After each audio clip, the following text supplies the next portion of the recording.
মণ্ডলের আসল রং কি? যদি ভাবেন নীল তাহলে ভুল হবে। আসল রং হলো কালো, কিন্তু সূর্যের আলোর কারণেই দেখা যায় নীল। চোখ দিয়ে দেখি, চোখের যে আলো সেটা আমাদের অকৃত্রিম নিজস্ব আলো, কিন্তু সূর্যের আলো সেটা আমাদের জন্য ক্ষতিকর।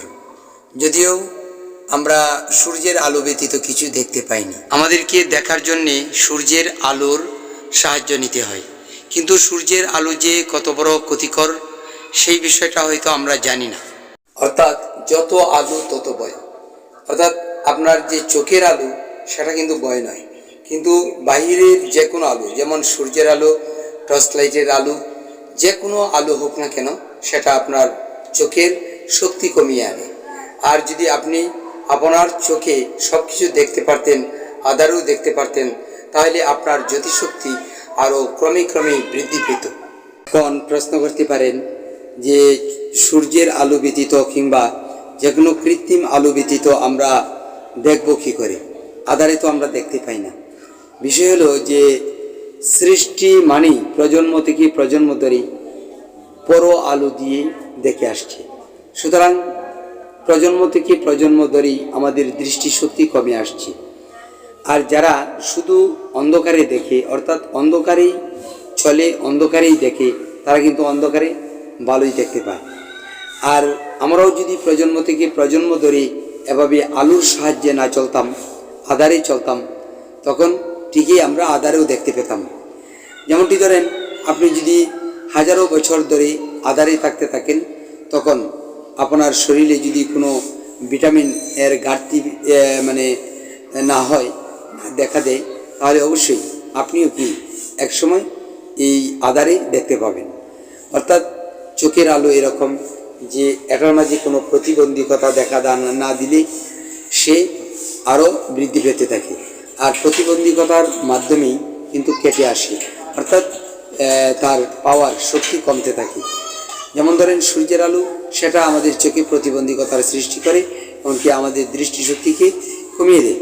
আর বর্তমান যুগে প্রত্যেকের ঘরেই উজ্জ্বল যে লাইটগুলো আছে, যেমন বাল্ব, টর্চ লাইট ইত্যাদি, সে আলোগুলিও কিন্তু আমাদের চোখের জন্য ক্ষতিকর।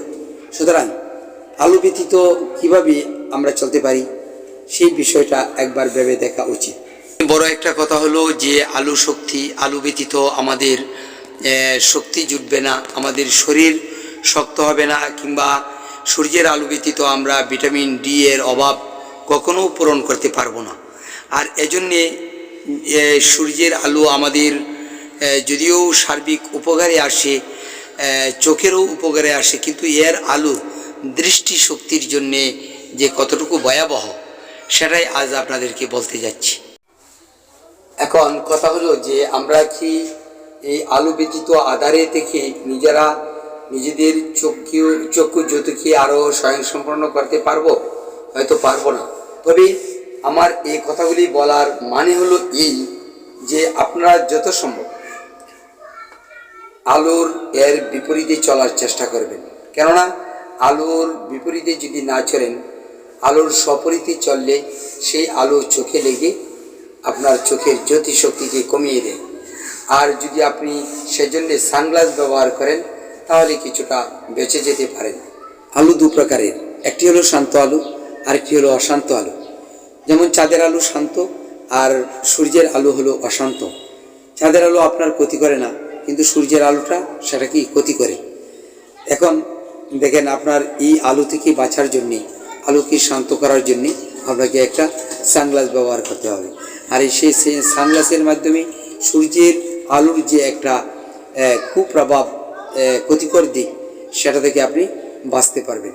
নতুবা আপনার দৃষ্টিশক্তি ক্রমেই কমে আসবে, এমনকি আপনি দৃষ্টি প্রতিবন্ধকতায় পড়তে পারেন।